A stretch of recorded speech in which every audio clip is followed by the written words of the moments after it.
Good day. I'm Jim Winship for Diplomatic Connections magazine. We're in New York at the United Nations this week and speaking today with Ambassador Valentin RYBAKOV of Belarus. Ambassador RYBAKOV, thank you for making time on what is the first really cold day of a New York winter here, I think. Thank you very much for coming, and thank you very much for having this opportunity to talk to you. No, it's a delight, and you've been a very gracious host, and we're almost warm again, I think, at this point. Ambassador, for an audience that's largely unfamiliar with Belarus, beyond knowing that your country is a former Soviet republic, how would you sort of capsulize your country's history and culture? What differentiates it from Russia? James, it's always very difficult to answer such questions because we have been in one country in the former Soviet Union, of course, for such a long time, for many years, and the problem with the issue with the statehood of the Republic of Belarus is that this country has practically never throughout its history been an independent state.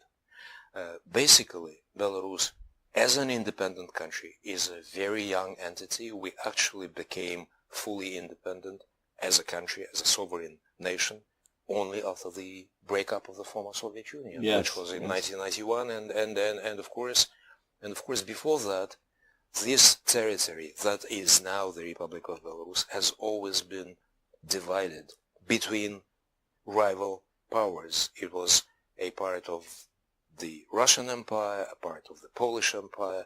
Once in our history, there was the great Duchy of Lithuania, and it's ironic that even the name suggests that it was Lithuanian, although it was what is now Belarus, some part of Poland, parts of Baltic states, Lithuania and Latvia, and the state language of that nation was Belarusian, and all the documents were in Belarusian. So you might say that it was something as close to a national state as possible back then.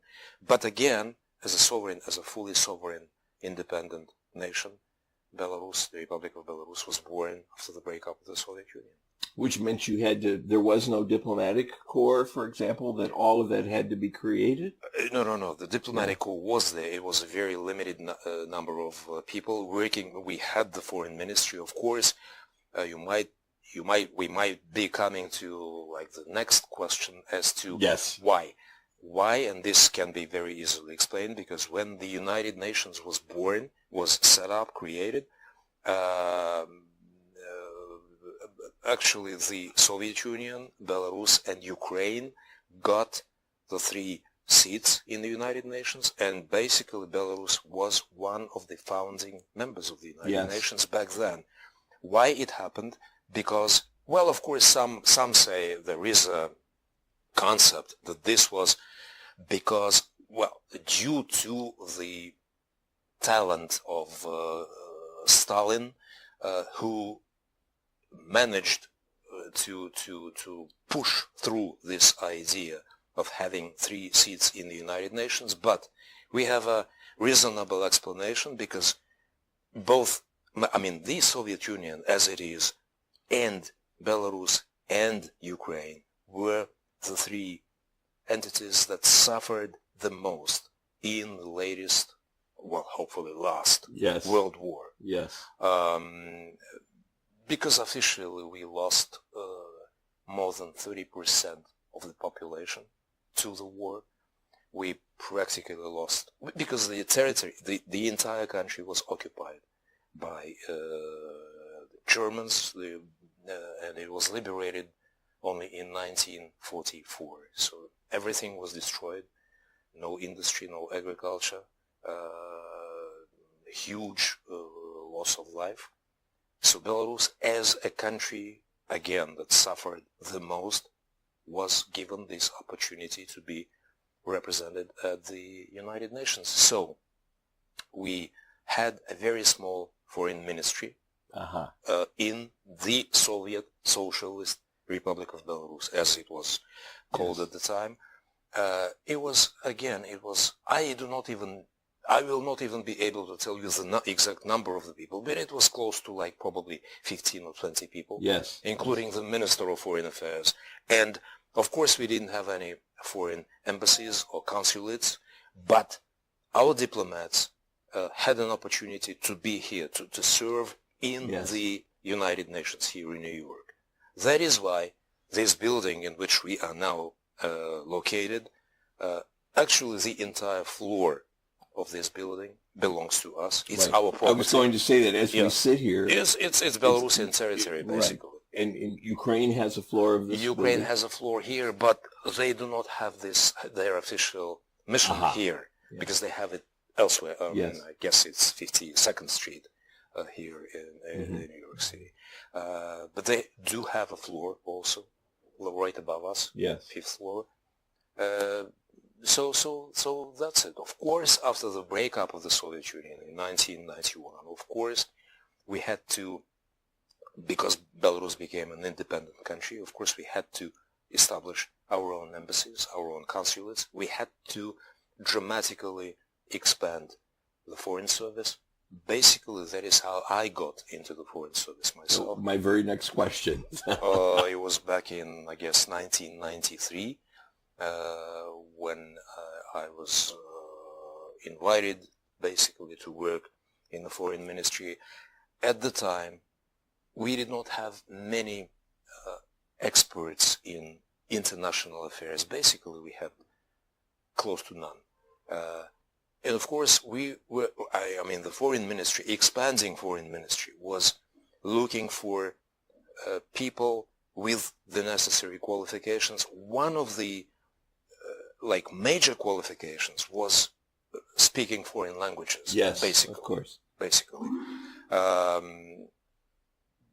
because we didn't have too many people who with the necessary qualifications. That is how I got into the foreign ministry, and then that's it. That's when I started my diplomatic career. Wow. Fascinating.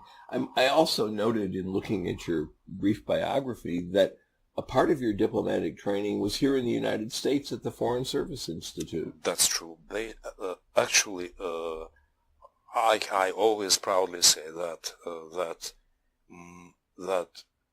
my only diplomatic training was in the United States.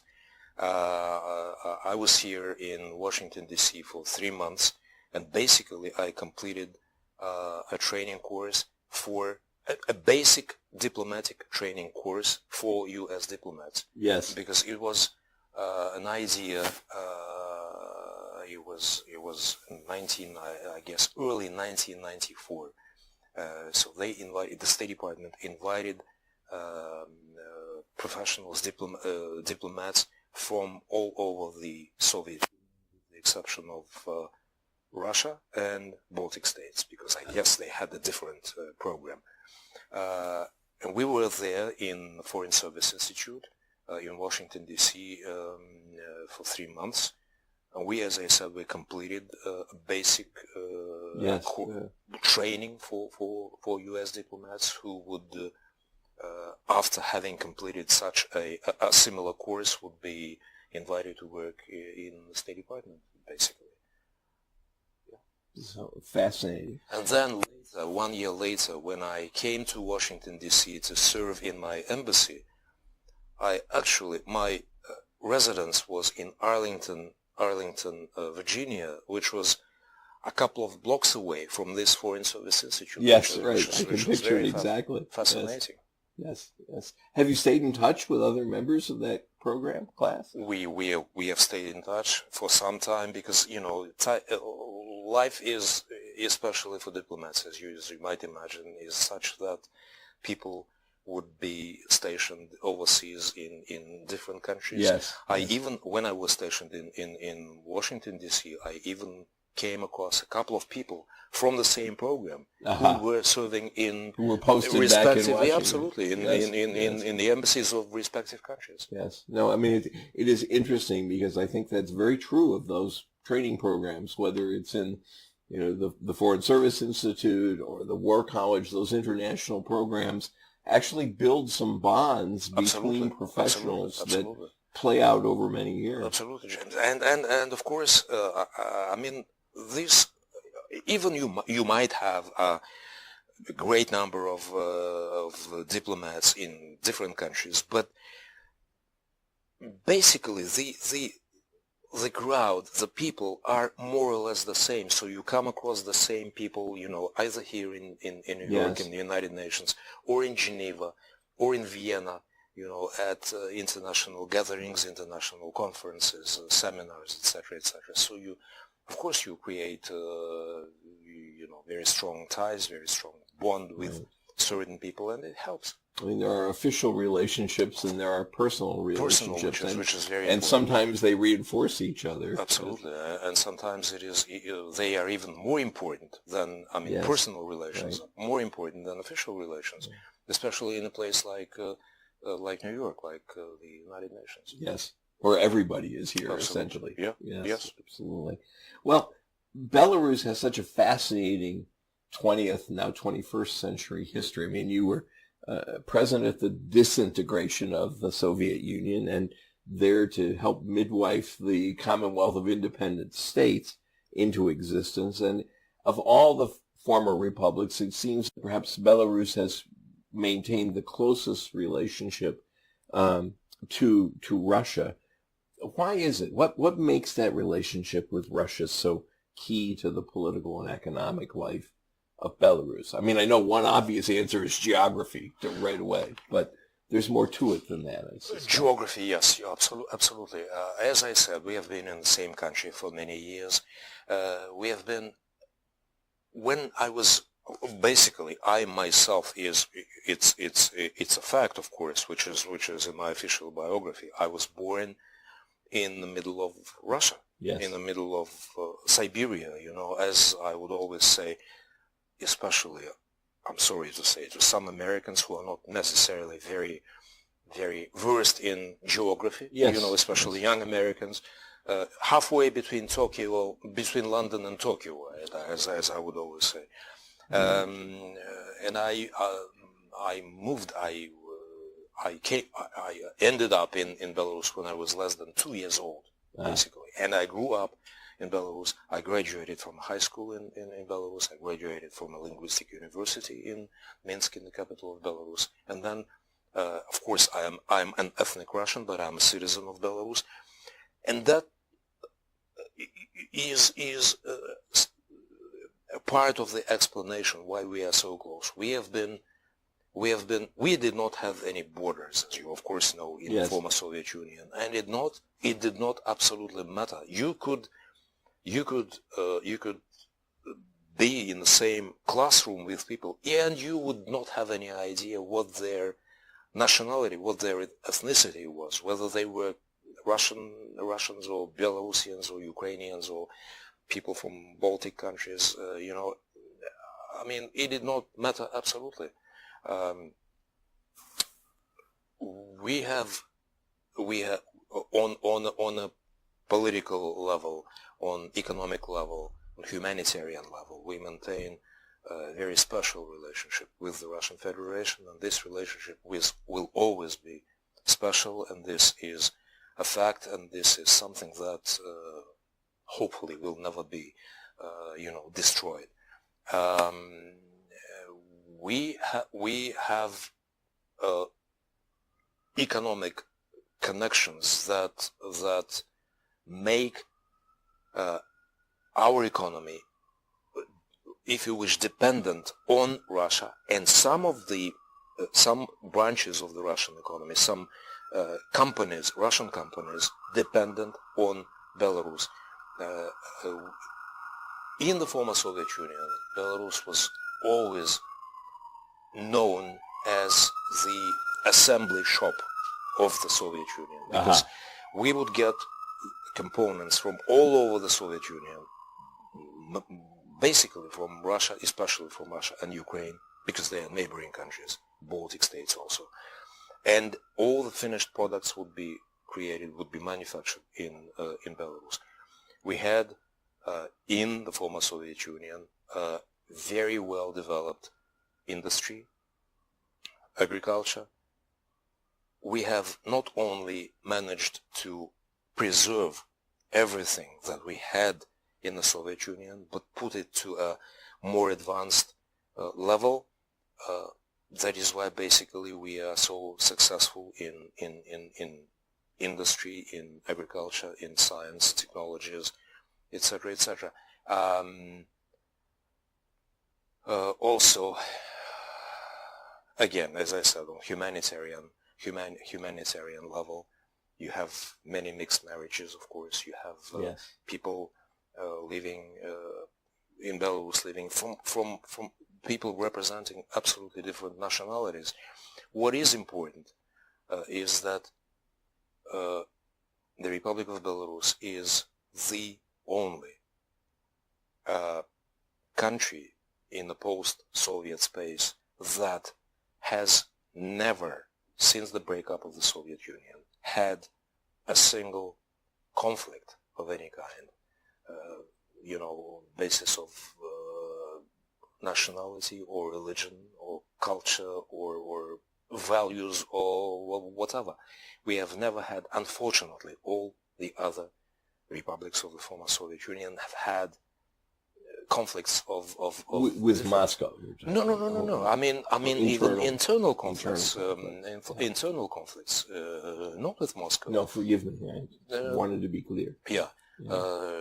So this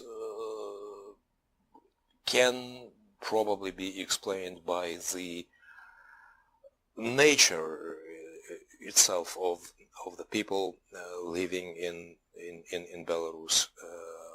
That is, it's difficult. I am very often asked this question: what makes you different from Russia or Russians? I mean, it's especially difficult for me to answer this particular question, as I explained already. I am Russian. I am a citizen of Belarus. I am a high enough ranking state official of the Republic of Belarus. It would be difficult for me to somehow to explain what the differences are between, say, Belarusians and Russians, or Belarusians and Ukrainians, or also our neighbors. Yes. I would probably characterize Belarusians as being patient, hardworking, very, very, common sense people. There is a saying in Russian language which says something like, you have to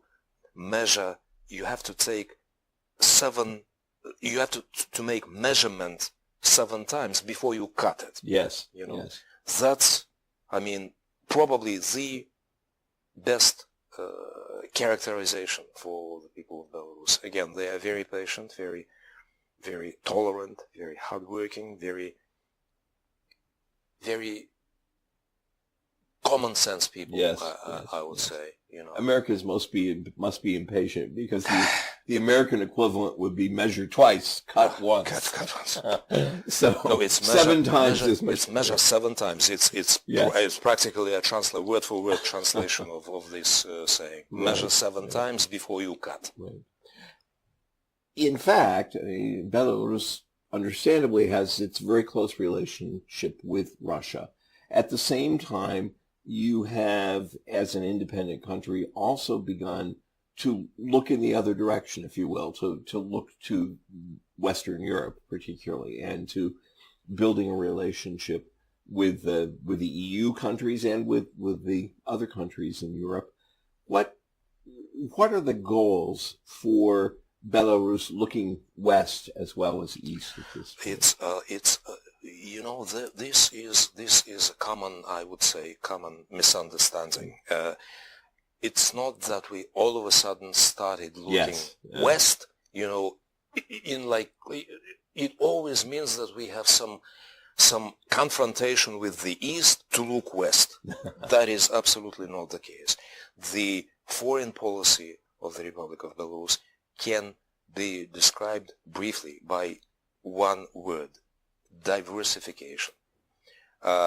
We realize, of course, that we are in economic issues. We are dependent on the Russian Federation. For instance, we are practically 100% dependent on oil and gas supplies. And this is a fact of life which you cannot correct, simply because it's, of course there are other opportunities. Of course you can get oil, for instance, from distant countries. Belarus, you have to keep in mind, is a landlocked country, so it means that we have to transport oil, and of course we do that. We get oil from other countries, from Arab countries, from as far as Venezuela, but of course it becomes more expensive. So we will definitely continue this very close economic cooperation with the Russian Federation, but at the same time we have as an objective, we have a concept of one-third in foreign trade, which means that we have to diversify our foreign trade in such a way that we would have close to one-third with the Russian Federation, third with our neighbors and European Union, European countries, and third with countries in Africa, Asia, Americas, Australia, etc., etc., etc. So we do not want to be dependent on just one source, on one country, even if we have excellent relationship, political and economic relationship with that particular country. Of course I mean, of course, the Russian Federation, because it takes an economic crisis to prove that you cannot be dependent on just one country. Right. Understood. So and it's not, and we have always tried to have normal relationship with all countries, especially with our neighbors, and of course Poland and Baltic states are EU members. Our efforts have been it's been sometimes difficult to maintain normal, if you wish, relationship with the European countries because of the policy of, economic intimidation, if you wish, sanctions, political and economic sanctions, which were imposed by the United States, by the European countries on the Republic of Belarus. But now gradually, some events in certain neighboring countries very close to Belarus have probably forced, if you wish, the West, the United States and the European Union member states to look at Belarus in a different way, to see the situation, the developments in the Republic of Belarus differently. Hopefully we will be able to normalize our relationship to the maximum extent possible. Of course, I understand we cannot live in an ideal world, and it's probably impossible to have excellent relationship with everybody. Right. But there is one, if you wish, principle which our president has publicly stated many times, over and over and over again.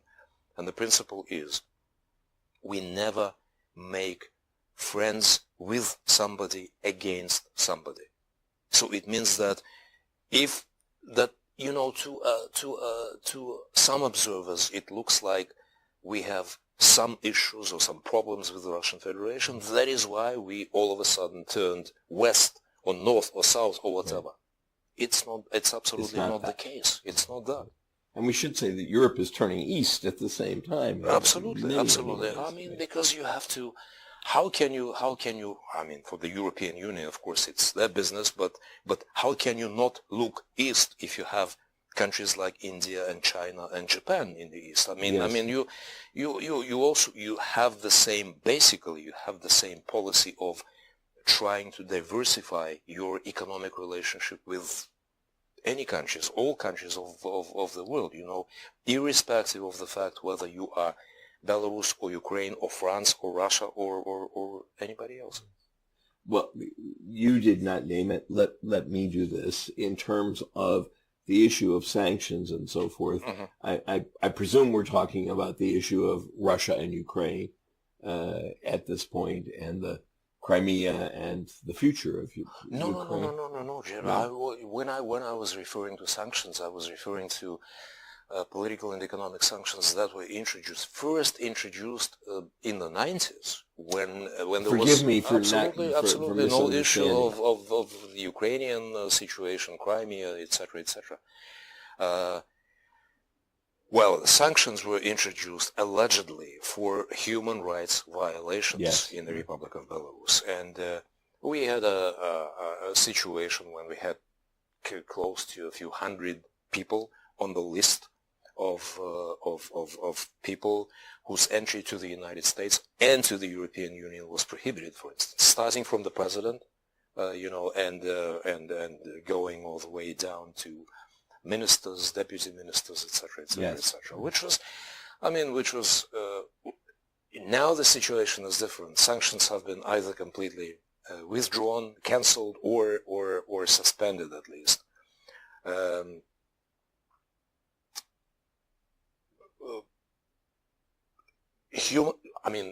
These accusations of human rights violations, and this is something which is especially clear here, of course, in the United Nations.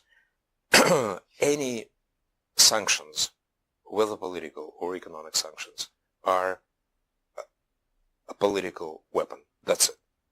Full stop. This issue has been over-politicized. You have to know the situation on the ground very well to be absolutely sure that you have massive human rights violations. Are we ideal in this area? No, of course not. Of course not. Of course we have some issues. We are absolutely clear about any issue. We are ready to answer any questions that might be thrown at us. There is something on which we always insist, that there is a special mechanism, a special tool, which is something which is called Universal Periodic Review, UPR. And this is a procedure that a country takes when it goes to Geneva to have this discussion during this UPR. And we did that many times. The last time we did that back in 2015, I guess. And this is with the Human Rights Commission? Absolutely, Human Rights Council, yes. In Geneva. And we did that in 2015. I was the head of the Belarusian delegation. I was Deputy Foreign Minister at the time. We had many questions. We had many recommendations. We accepted some of the recommendations, not all. We have responded to all the questions in due time. So this is a process. This is the place and the mechanism which can be used, should be used, to deal with these issues. That is why it probably gets me to another question as to it is our position of principle. We always vote against any country-specific resolution, for instance, here in the United Nations. Of course, we fully realize that the situation in different countries, if it is a country-specific resolution, we fully realize that the situation in different countries is absolutely different. And, if it's basically the same list of countries. It's like Iran, North Korea, Syria, Myanmar, Again, we fully understand that the situation on the ground in Myanmar is totally different from what we have in, for instance, Syria. But again, as I said, our position of principle, we always vote against any country-specific resolution because we feel that these are the issues that should be resolved either between conflicting parties within a country or conflicting countries. And if it is things like human rights violations, this is something that should be dealt with and resolved in Geneva during those UPRs, and that's it. I'll tell you, the only time, it was, I guess, back in, 2004, the only time when the Republic of Belarus voted for a specific country resolution, it was the only time in our history, was when we, Belarus, introduced here in the United Nations a draft resolution which was called On Human Rights Violations in the United States of America. So we voted, of course, for that resolution. Of course, we lost. Yes. Of course, we were sure that we would lose. But we wanted to, to draw the attention of everybody to the fact that no country is ideal. That every country has either issues or problems, serious problems, small issues, but every country has something that can be qualified as violations of human rights. That's it. Yeah. Simple as that. As long as we're on that topic, and we're off our questions a little bit, but let me just follow that up, just because I remember quite specifically that time, but I think it's been lost to history until you raised it. But what were some of the, just to make the point, what were some of the issues with regard to human rights in the United States that were highlighted? Of course, I will not be able now to give you the facts contained in that particular resolution. It's very easy to find that resolution. It's not a problem. But some of the issues with the situation of black population in the United States, some problems with the representatives of the media, and we, it was not simply like political declarations. Like for instance, you have problems. I mean, the United States is accused of having problems with the black population. Not that. We had specific figures, we had specific facts, which were mentioned. I remember there was a whole section, and this is why it sticks in my mind. There was a section on incarceration and jails and so forth. Absolutely. We, for instance, the Republic of Belarus is always accused of being the only country in Europe that still has capital punishment. We do still have capital punishment. That's a fact. And that decision was made at the nationwide referendum, so it can be changed only through the nationwide referendum. Yes. But we are convinced that if this issue is raised again for the referendum, we would have the same decision by the people of the Belarus. We always say, listen, guys, we are not the only country that has capital punishment. Yes. Look at some other countries. Let's put it this way, And I mean, nobody imposes sanctions on other countries for having on other certain countries that still have capital punishment. But we are somehow singled out for that, which is not right, which is not just, not justified. So, and that's how you arrive at this position of principle that Absolutely. You will not vote in principle for any country-specific resolution. Absolutely. Right. Absolutely. You mentioned it earlier, but I want to go back to it because you mentioned the fact that Belarus is a landlocked country, and I'm always amazed here at the United Nations. There is a group for everything. I was talking with Bangladesh yesterday, and there actually is a group for waterlogged countries that suffer from flooding and rising sea levels.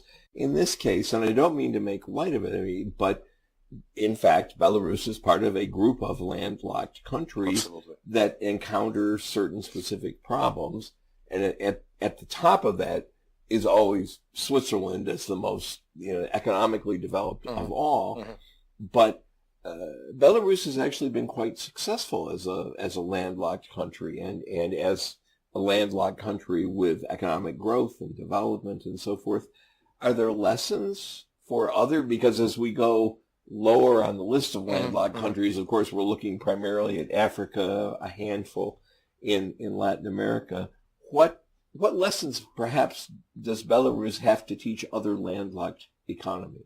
Well, lessons to teach, that's some experience that we can share. Yes. We will never teach anybody, we will never lecture anybody. This is, lecturing is unfortunately also the root cause of sanctions and and other over-politicized tools. When a country or a group of countries somehow thinks that they are the only one who possess, all the wisdom in the world, and they can teach everybody and anybody on how to live, how to behave, etc., etc., etc. On landlocked countries, yes, Belarus is a landlocked country, although we are not very far away from the Baltic Sea. It's, I guess, less than 200 kilometers probably between Belarus and the nearest ports in Lithuania, on the Baltic Sea. I have always, back home and here also, I have always insisted that landlocked, it's a geographical fact. You cannot choose, or you cannot, make it different, this geographical fact that you are a landlocked country, you don't have any access to sea or ocean. But I have always insisted that we have to call ourselves land-linked, not landlocked. Because this gives you additional headaches and additional problems, but at the same time, it makes you work even more actively to develop your economic relationships with neighboring countries. Yes. Yes. You're on the way to every place, it seems. Absolutely, we are like in the middle of everything, Yes. because we have always, as I told you, throughout our history, we have been sandwiched between great centers of power, even now between the Russian Federation and the European Union. We are right in the middle, right, between the Baltic states to the north and Ukraine to the south. So we have to utilize this opportunity to try to have, as I said, diversified, good, normal, sound economic relations with all our neighbors in the first place. We have been exporting our products through the ports in Lithuania, and very good, I will of course not speak for the Lithuanians, but a good proportion of their GDP depends on our exports. Yes. So this experience that we can share is, you always, of course, provided that you have industry, agriculture, you have something that you produce, that you manufacture, that you grow, that you can export. If you do that, of course, you can use this as an excellent, you can use the territory of your country as an excellent platform, if you wish, logistical platform. Yes. For making it like sort of a transportation logistical hub. We are now, for instance, very actively involved with China. Yes. Because of course they have this great concept of new Silk Road. Yes. Connecting east with west, and basically you have all the roads, all the transportation routes going through Belarus. And definitely we use this opportunity wisely, and we try to make the most of it. And as long as you have gone that far down that road, let's back up for a second and say land linked, but atmospherically, environmentally, obviously sharing the same ecosystems.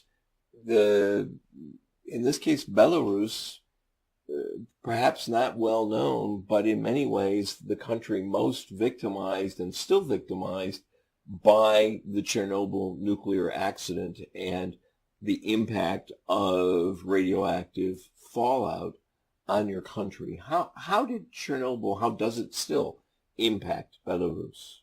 Of course, the nuclear disaster at the Chernobyl power station, which actually was not even in Belarus. The station itself is in Ukraine, of course. Yes. It's not very far away from the wind from the blows border. the wrong direction. Well, unfortunately, on that day, the wind blew in north and northwestern direction. So basically, most of the radioactive elements fell on the territory of Belarus. Officially, we had close to half of the territory of the Republic of Belarus contaminated to a different degree. Also, of course, it was of course in 1986, and those were the last years of the former Soviet Union. Yes. It was all shrouded in secrecy, and all that. But especially after the breakup of the former Soviet Union, Belarus was left on its own, because we did not have any assistance either from the Ukraine, either from Russia. Well, I mean, from the former Soviet Union. Yes. But you have areas of the country that are still quarantined. We still have the territories where you officially are prohibited, to even enter. But just imagine that we lost. I have some statistics which are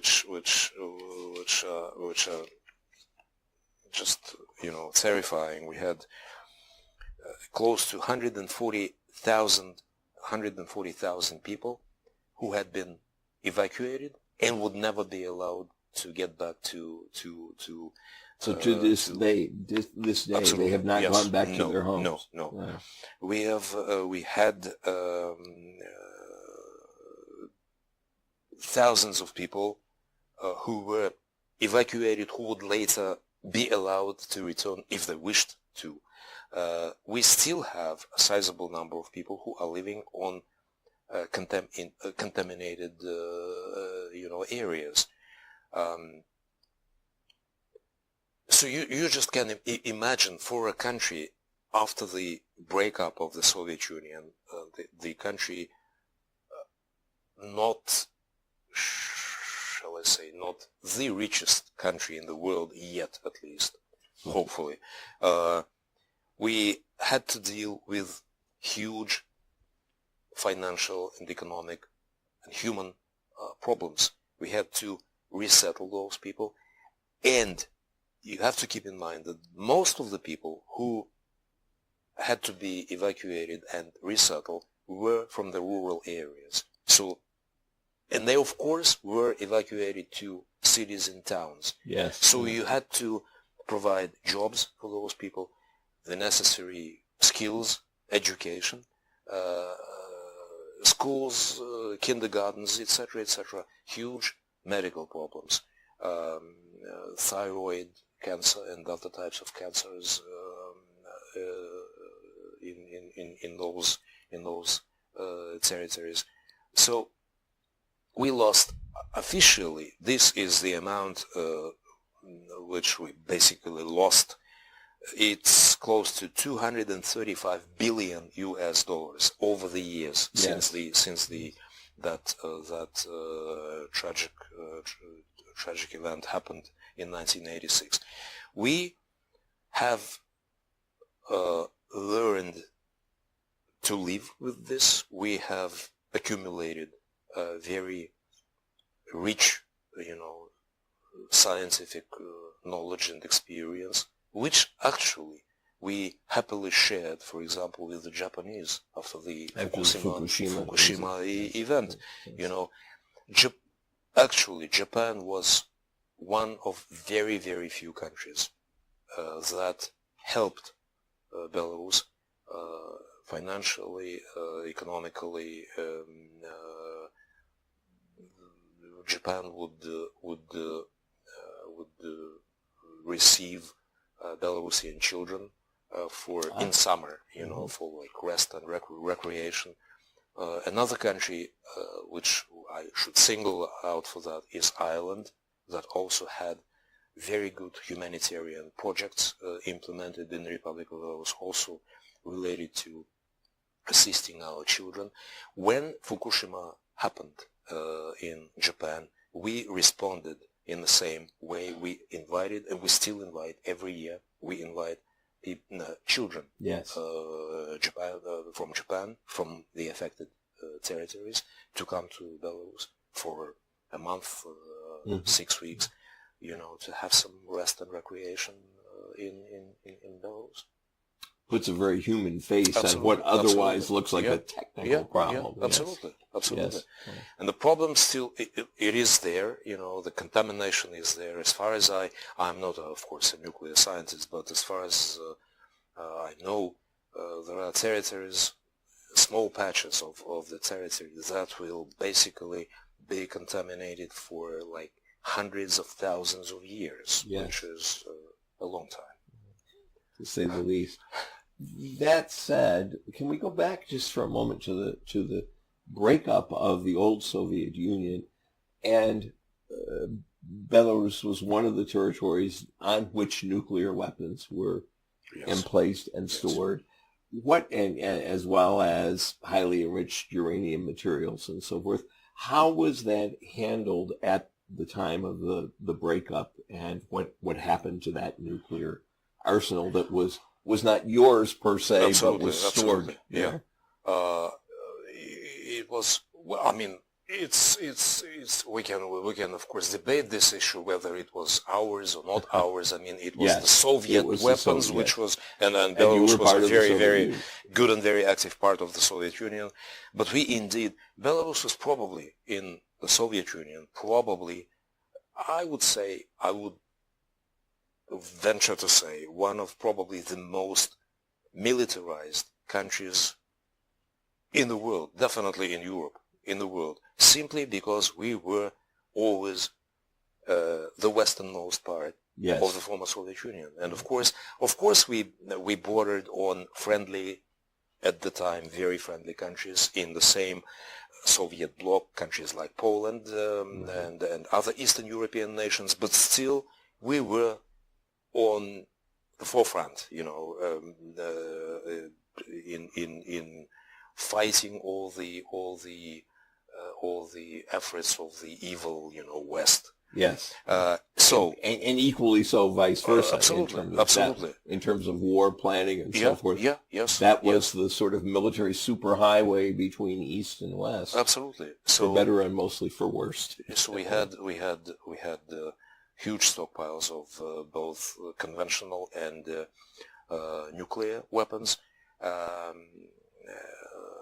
When Belarus became independent, it was proclaimed that this will be a neutral country, that it will not be, that we will relinquish our nuclear arsenals, and the last nuclear missiles were withdrawn from Belarus in October, the end of October, I guess, 1996.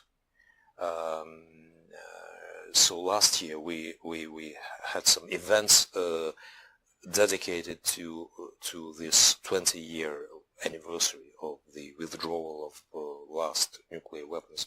Belarus. And those were the most advanced nuclear missiles at the time.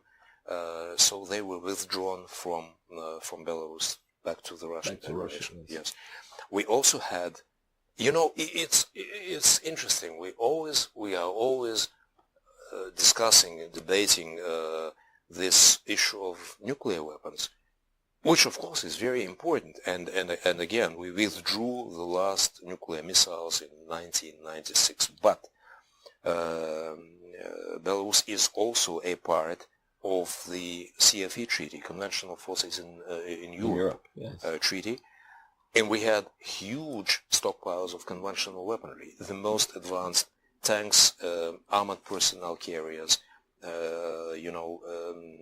military aircraft, etc. We had to destroy huge stockpiles of that equipment, military equipment as well, and it cost us huge amounts of money, because you might imagine that a modern battle tank is something that is supposedly very difficult to destroy.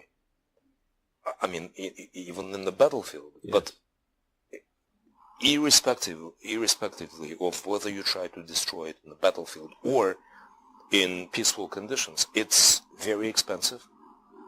It's time-consuming. It's a huge task, and we did everything. We destroyed. I will not be able to give you specific statistics, but we destroyed hundreds, thousands of battle tanks, armored personnel carriers, military aircraft, and other military equipment, under artillery systems. Under the, I guess there are five areas. Yes. In that treaty. CFE treaty. We destroyed huge amount of military equipment. Yes. Under our obligations. But we did that. I would probably I will not make a mistake if I said that the United States actually was probably the only country that helped us financially to have this military equipment destroyed. Yes. It's interesting because then, given everything we've just said, I mean, Belarus has been caught in a very interesting dilemma. You have this very specific history of the nuclear disaster and the nuclear weapons, and at the same time you have energy dependence. And you faced and are moving ahead with what was a difficult decision, I'm sure, to develop to develop nuclear as a primary energy source for a modernizing, developing country that's very much a middle-income country. But was that a hard decision, and is it a difficult decision still to go nuclear in terms of your energy supply? It was a hard decision, James. It was definitely a hard decision because the country is Chernobyl-affected territory, and of course it's still very strong on people's minds. But it was not like like someone, the president or the government, made a decision and it was announced, and the next day we started the construction of this nuclear power station. It took us years of discussing these things, of publishing materials in media, of trying to explain to people that it's wise if you do it from the economic point of view, it's wise from the environmental point of view. Again, because we have, as I said, huge parts of the territory of the Republic of Belarus still affected by Chernobyl. And for instance, some of those, well, first of all, we have agricultural land where we cannot grow anything, basically. But also forests, because Belarus is famous for its forests. It's like, I think, close to 40% of the territory of Belarus is covered with forests, which means that we use wood as a source of energy, source of heat, and we cannot use wood from the forests affected by Chernobyl because you cannot burn this wood because it's contaminated basically. And that contamination will enter the smoke.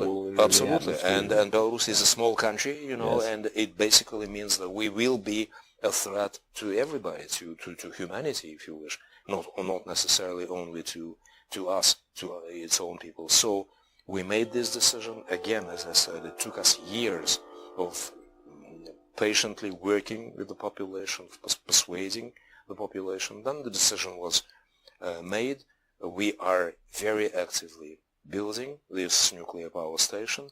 It's, I think it goes operational. The first reactor, I think, goes operational in 2019. It's being built by Rosatom, by the Russian company. It's the same type of reactor that is already being set up in the countries in the European Union by the same company, by the same Russian company, Rosatom.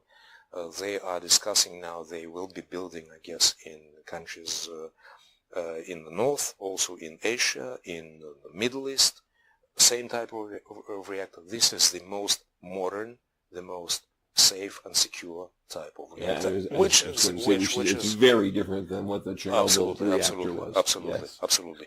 Unfortunately, we still have some issues with our neighbors in Lithuania on this particular subject. Lithuanians are not necessarily happy with this decision because the location, they are unhappy basically with the location of the station, because it's just like 60 or 90, I do not remember exactly, kilometers away from the capital of Lithuania. Yes. But, we have always tried to explain that we are not stupid. We will never have something like a nuclear power station to be used as a threat against anybody on our own territory. We might be called different things, but we are not idiots, and that particular place was selected after few years of very careful studies, exactly because this is the safest place in Belarus, from the point of view of possible earthquakes, things like this, geologically, land mass, etc., etc., etc. Actually, Lithuanians used to have their own nuclear power station, which is shut down just across the border, which proves that this is the most safe, the safest area, for both Belarus and Lithuania. Right. No, I mean, it is, we live in a fascinating time in terms of energy, because you've obviously lived with the constraints that energy dependence puts on any country. Nuclear is clean in one way, but potentially dangerous in another. Absolutely. Yeah. But solar and wind are technologies that are coming on board, but they have their own issues. They have their own as issues. Well, and they don't generate as much power as nuclear does. And technologies are still very expensive, unfortunately. Yes. And there is another problem, which is officially there are less sunny days, much less sunny days in Minsk, for instance, than in London. Aha. So I mean, of course you all the jokes about London's absolutely. Yeah. Yeah, and interesting. I know exactly what I'm talking about, because I guess in my university as a fourth-year student, I was in London, in Manchester, yes, for 3 months to have my classes in English. So I stayed there between September and through December, and this is the most unfortunate dark times, overcast skies in Belarus. Yes. Not in the United Kingdom. I was shocked, because we would always read, of course, about this smog and things like that in London, in other areas of the United Kingdom. And when you have sun shining probably September through December, and you have 5 rainy days in 3 months, that comes as a shock. Let me change directions for a minute. there's obviously, and we can talk about Security Council reform. There's always a great deal of talk, and in recent years probably more than ever before. You've actually been very involved in General Assembly reform proposals, which get much less attention than the Security Council issues. What would be Belarus's vision of how the General Assembly could be more effective, and then we can talk about the Security Council. Absolutely. I mean, there is no, although I have to talk, I have to use some diplomatic language, of course, but there is not much sense, honestly, to discuss Security Council reforms, simply because you have the big five. You have the countries that have veto power that will never agree to any reforms unless they think these reforms are necessary. So this process is, I think, for this will take us many years. Definitely, it will not be resolved in my lifetime, and that's not in my professional career, at least, definitely. What we are talking about, of course, the United Nations needs reform. It should be more compact. It should be more efficient, more effective, not necessarily as expensive as it is. But indeed, everybody is always talking about the reform of the Security Council. But Security Council is just 15 countries, 5 permanent members and 10 non-permanent members, while the General Assembly is the body that is the United Nations, that should be the United Nations, because it's member states. I mean, this is, in our opinion, this should be the most important body of the United Nations, General Assembly, because it represents everybody. And this principle of one country, one vote, which is very important, which is the cornerstone, the basis of the foundation for the United Nations. Can it be more effective, more efficient? Of course it can. Of course, we have to. We have made a number of proposals on how to improve the activities of the General Assembly. We have been introducing new ideas, new concepts, and we will continue to do that, hopefully through small efforts, small steps. We will be able to make the work of the General Assembly more effective, more efficient. We will definitely continue to do that. I think it's fascinating because, of course, it is the General Assembly is the one place where everyone has a voice and where everyone's vote is equal, regardless of economy or population. Absolutely. It's the one thing that makes the United Nations possible, but at the same time, it's a thing that frustrates other parts of the great powers at times, I think. And I said that, not you. Yeah, sure. But it's a fact. I mean, it's not necessary to try to somehow hide this. Of course, there are the most important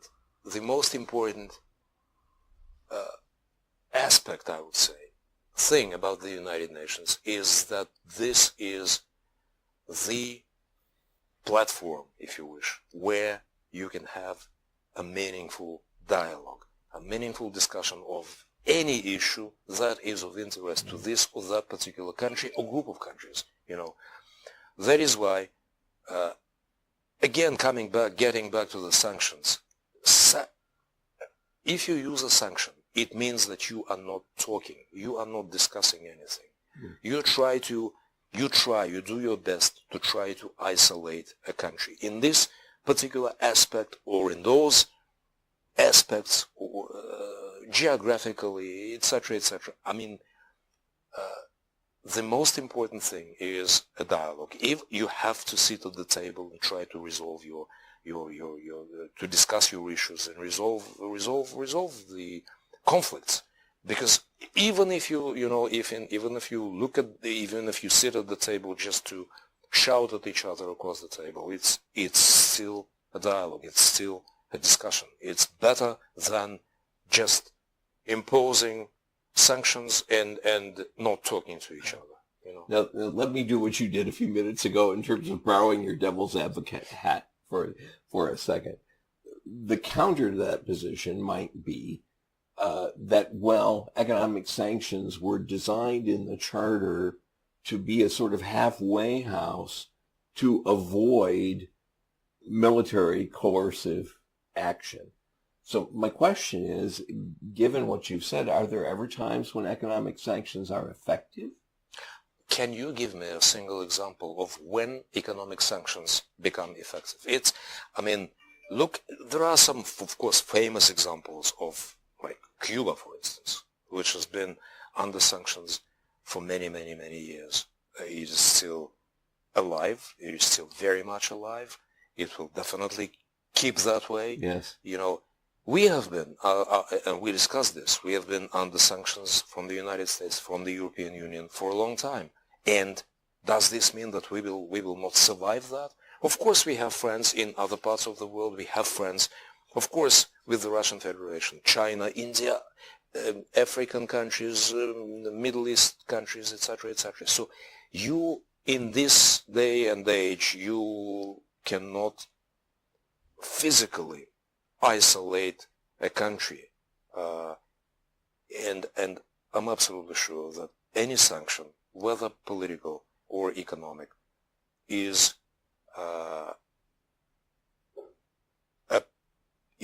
a tool, a political tool that is used either to intimidate a country or to try to destroy its economy, its political system, which will not necessarily work. Let me touch on two very different areas quickly as we wrap up. One is the whole issue of cybersecurity. Just recently, Belarus was not the government, but Belarus as a country was at the center of what was called, I think, the Andromeda network that was involved in malware and various systems of interfering with the internet.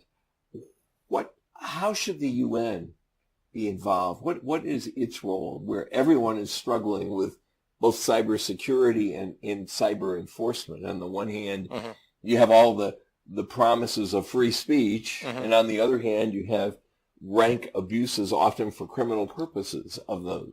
Is there a role for the UN here? Absolutely, there is a role. There is a special, of course, department, counterterrorism department at the United Nations that has just been recently created. Again, as you might imagine, the United Nations cannot enforce anything, even if you have piles of resolutions. First of all, you will not threaten anybody with a piece of paper. Of course, the central role belongs to the government of a particular country. You just cited this example of this operation, as far as I understand, that took place in Belarus when they got some bad guys. This is only, I can only tell you that our special services are very actively involved in bilateral and multilateral cooperation with their colleagues in other countries, and that transcends all the borders. It is not a problem that a country may be in the post-Soviet space or in the European Union or in the United States. They have excellent relationship on a working level, especially in areas like cybersecurity. Belarus as a country has been very active in this area. Next year, I guess, sometime in the fall of 2018, we will have a major international conference for the people who are actively involved in cybersecurity. Belarus itself has a vibrant, a very well-developed IT industry. We have some very smart people. working in this area. We have many experts. I was once, when I was in one of my previous positions as an assistant to the president of Belarus, I was at a meeting which the president had with a group of businessmen and congressmen, actually, from the United States. Yes. It was some time ago. And one of the American businessmen told the president a story. He said, in professional circles, in IT, among IT experts, we say, if you have a difficult task, IT, computer problem, I'm not an expert. If you have a difficult computer problem, request an American to help. If you have a very difficult computer problem, have an Indian to help. If you have a problem that is impossible to resolve, ask a Belarusian. And that was, again, that was an American congressman who said that. So that speaks for itself. But again, the United Nations, of course, can be more active in this area,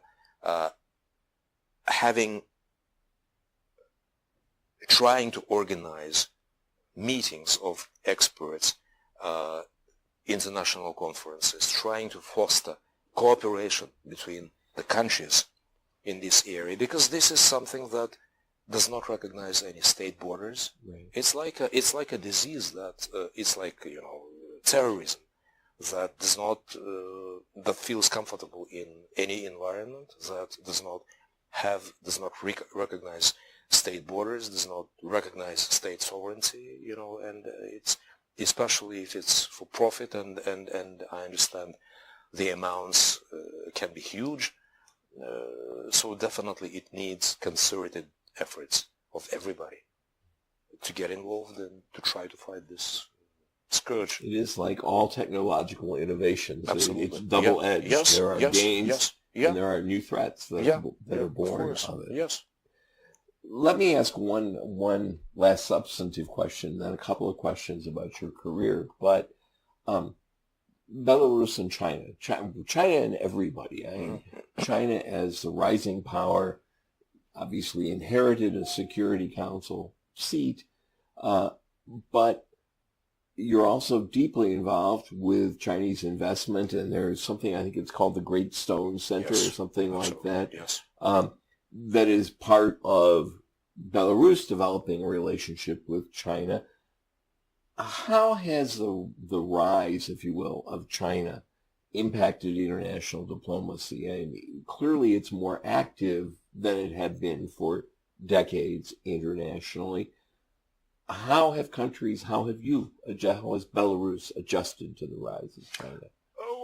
Well, first of all, yes, we indeed have a very vibrant, very good economic and political relationship with China. We indeed are setting up what is known as the Great Stone Industrial Park. It's practically on the outskirts of Minsk, a few kilometers away from Minsk, close to the international airport.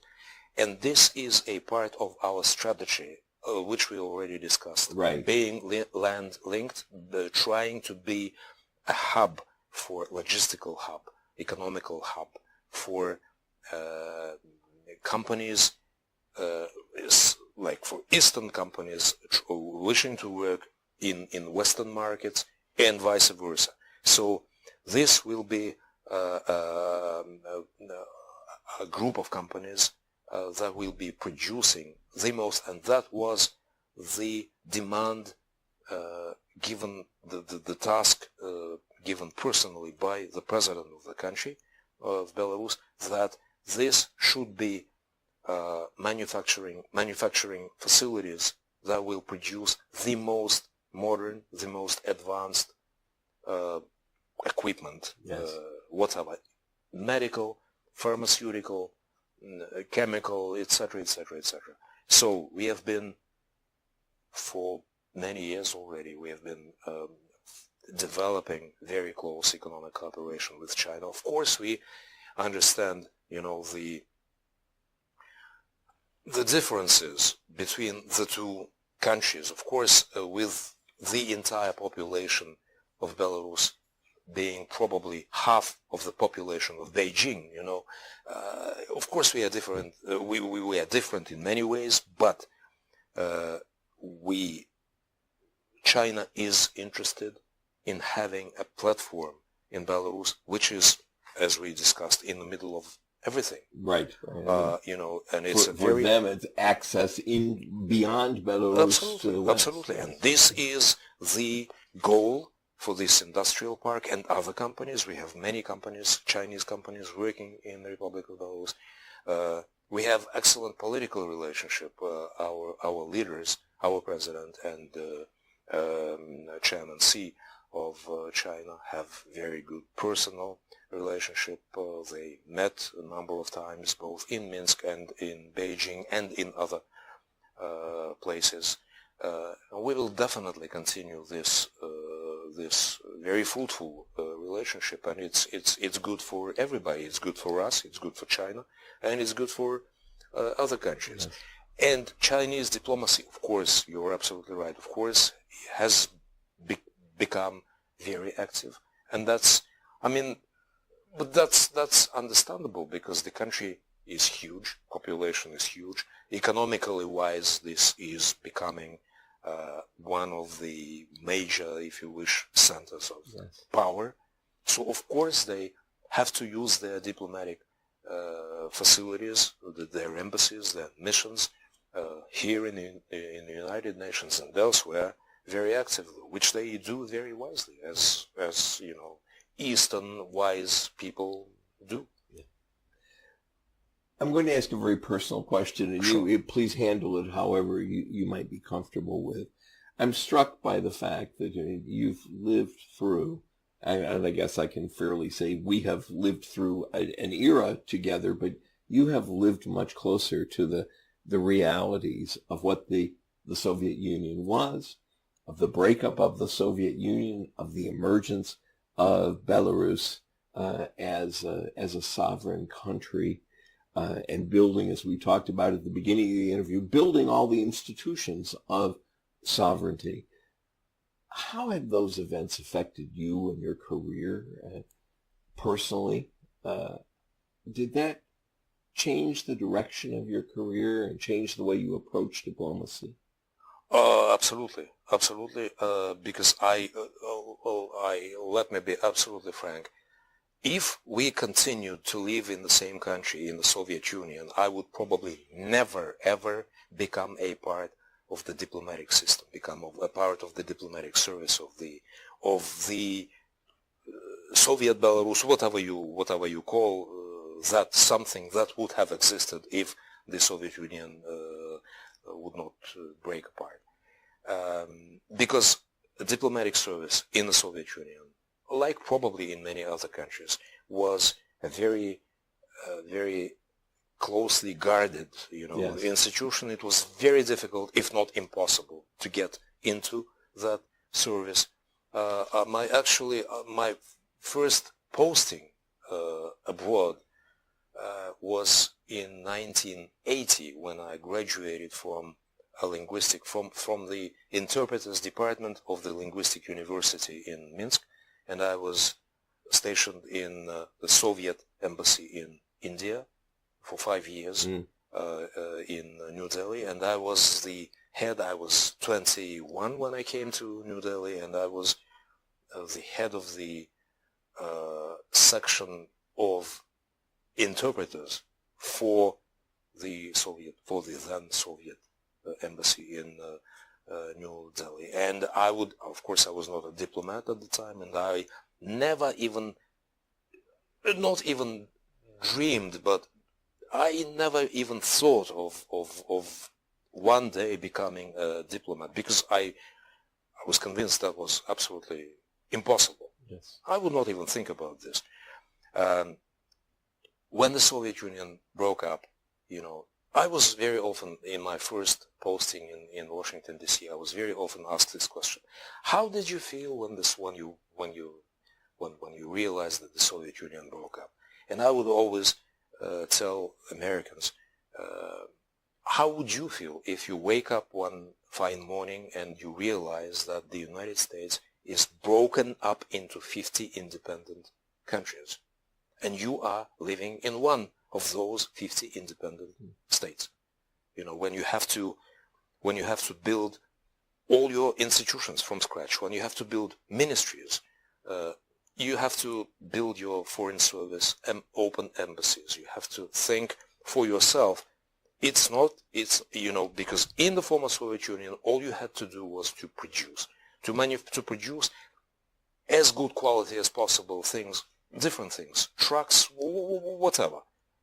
Now, your mission is not simply to manufacture something, but also to sell it, you know. So it changes your whole mentality, especially, James, especially what is important is that Belarus was not a country in the former, a republic in the former Soviet Union that was actively fighting, if you wish, for independence.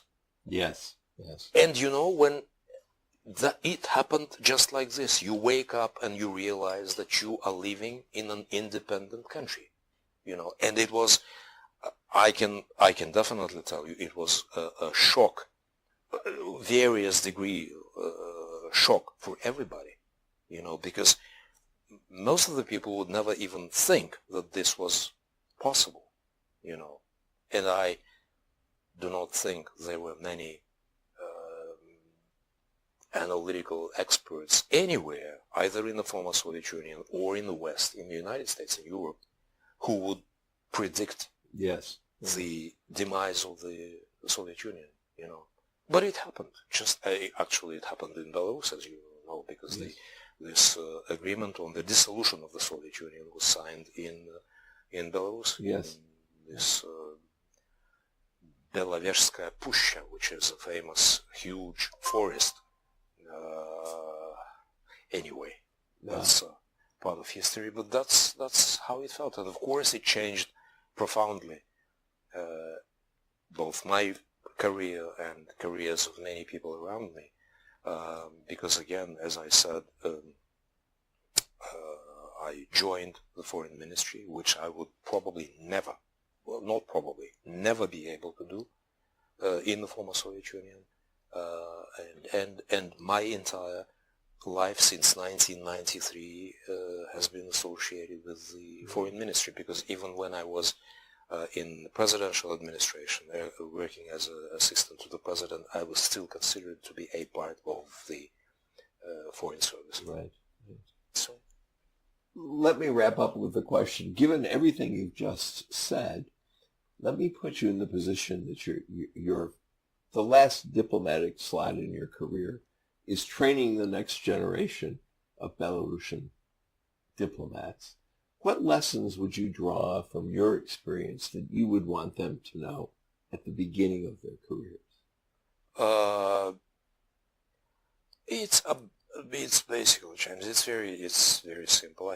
You have to be active. You have to be interested in you know, in life. You have to be interested in anything new that comes up, whether it's computers, whether it's foreign relations, whether it's economy. You have to be, being a professional diplomat means that you might be posted, you will definitely be posted to, in a foreign country, and you, even if you are a third secretary, you are in a way an ambassador of your country in the country where you are stationed. You have to be able to talk to the people. You have to know the subject. You have to know the way your own country lives. You have to be a good ambassador for your country to try to explain to other people what Belarus really means, what it stands for, and what its interests are, and other things. Foreign languages, of course, is a must. We have now, of course it was back then in early 90s, it was impossible to find people speaking Chinese, Vietnamese, yes. Korean, and other languages. Now we do have people who speak these languages, who have graduated from respective institutions, who speak these languages, who represent their country very well in other countries. So you also have to be patient. You have to be able to adapt to life in tough surroundings. Right. Because you might be, of course, you can be posted to New York. You can be posted in nice places like Geneva or London, but you also can find yourself in places like some countries in Africa, in Asia, where we also have embassies, where the surroundings are not necessarily as welcome as here. Yes. Well, thank you, Ambassador RYBAKOV. You have been terribly generous with your time, and I have imposed mightily, and I appreciate very much the conversation, and I appreciate the insights you've been able to give us into just exactly what you were talking about. You've been our diplomatic trainer today, and we appreciate that very much. And thank you for joining us here at Diplomatic Connections. It's exactly that, connections, openness, lifelong learning, language, not just as a tool, but as an entree into a culture and into a worldview that helps to make the United Nations here in New York a special place, and that advances the work of diplomacy, which is learning and communicating and connecting. Thank you for Diplomatic.